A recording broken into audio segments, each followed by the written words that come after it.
Here, these 12 leaders gathered to make a sacred pledge to defend each other against aggression, provide their collective security, and to answer threats as one. President Joe Biden opened NATO's 75th anniversary summit on Tuesday, seeking to bolster confidence in both the alliance and his own political standing.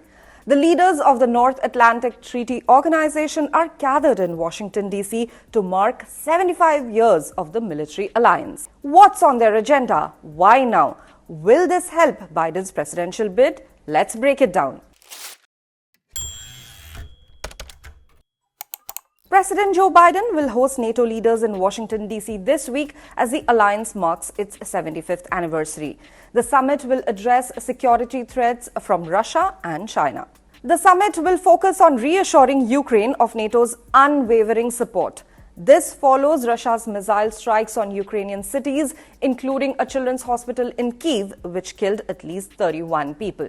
Biden's security advisor Mike Carpenter stated that NATO allies are expected to announce new support for Ukraine, including 40 billion euros in funding over the next year and the launch of a military command station in Germany to aid Ukrainian forces. Biden will host outgoing NATO Secretary Generals Jens Stoltenberg and leaders from NATO countries, including German Chancellor Olaf Scholz, Italian Prime Minister Giorgia Meloni, Canadian Prime Minister Justin Trudeau, Swedish Prime Minister Ulf Kristersson, and new British Prime Minister Keir Starmer. NATO partner countries will also be present, including Ukrainian Prime Minister Volodymyr Zelensky, Japanese Prime Minister Fumio Kishida, Australian Prime Minister Anthony Albanese, South Korean President Yoon Suk-yeol, New Zealand Prime Minister Christopher Luxon, among the others. So what's on their agenda? Support for Ukraine. NATO allies will discuss increased support for Ukraine and the possibility of NATO membership for the war-ravaged country.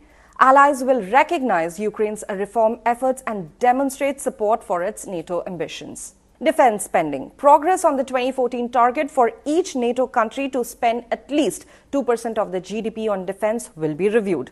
Currently, 23 members meet this target, up from 9 in 2021. China. NATO will reassure Asia-Pacific partners, including Australia, Japan, and South Korea, of continued support against China's growing assertiveness in the South China Sea. Biden's political stakes.